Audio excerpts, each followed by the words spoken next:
शुरू अल्लाह का नाम लेकर जो बड़ा मेहरबान निहायत रहम वाला है। अस्सलामु अलैकुम वरहमतुल्लाहि वबरकातुहू।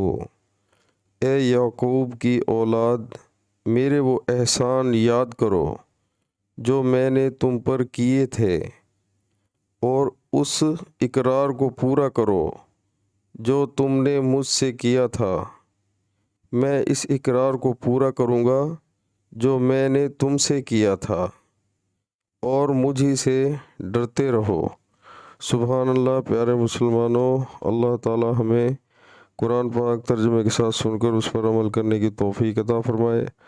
और प्यारे मुसलमानों, हमें हर टाइम दिल में अल्लाह का खौफ रखना चाहिए। तो जैसे ही अज़ान का टाइम हो तो दुनिया के सारे काम छोड़कर अल्लाह के हजूर झुक जाएं।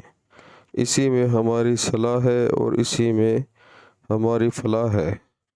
प्यारे मुसलमानों, जब हमारे दिल के अंदर अल्लाह का खौफ ही नहीं होगा तो हम क्या नमाज़ पढ़ने जाएंगे।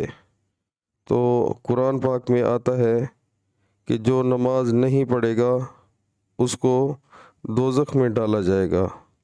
तो प्यारे मुसलमानों, हम अपनी जानों पर जुल्म कर रहे हैं। आजकल 95% लोग हम नमाज नहीं पढ़ते। हमें TV drama, movies, mobile, internet ये ज़्यादा अजीज़ हैं, जो कि सारे ये शैतानी रास्ते हैं। तो खुदारा इस चीज़ का ख्याल करें, आखिरत के बारे में सोचें, अल्लाह ताला को हम क्या जवाब देंगे। तो प्यारे मुसलमानों, जितना हो सकता है अल्लाह के आगे तौबा करें और 5 वक्त नमाज बाजमात पढ़ें। इंशाअल्लाह बहुत फ़ायदा होगा। अस्सलामु अलैकुम वरहमतुल्लाहि वबरकातुहू।